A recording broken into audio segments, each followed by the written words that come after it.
הולדת, יום הולדת,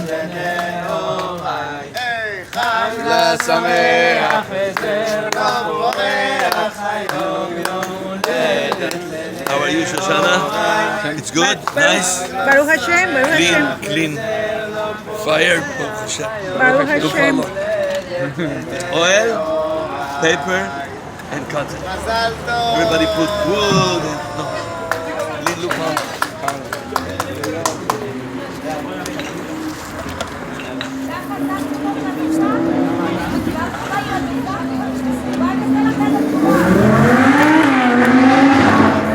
Bueno, mis queridas amigas, aquí estoy grabando.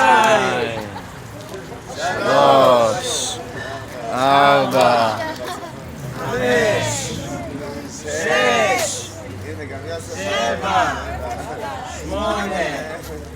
תשע, עשר.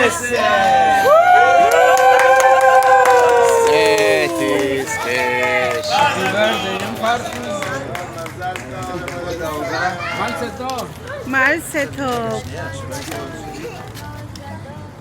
Bueno, mis queridas amigas, así como ven, estamos aquí ahorita en la comunidad de Beverly Hills y estamos en la festividad de Lag BaOmer, festejando el aniversario de Rabbi Shimon ben Bar Yochai. Entonces estamos aquí toda la familia disfrutando, ya tuvimos la cena, ya danzaron aquí los varones y bueno, quiero mostrarles un poquito de lo que estamos celebrando. Aquí está la fogata y ahí va el rabino, si lo ven, es nuestro rabino, Baruch Hashem. Y allí pues allá va también, bueno, por ahí está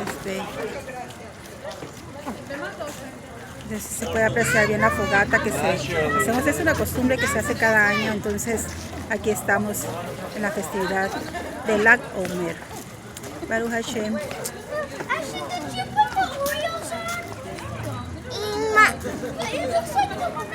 Bueno, mis queridas amigas, aquí me despido de ustedes y un poquito nada más.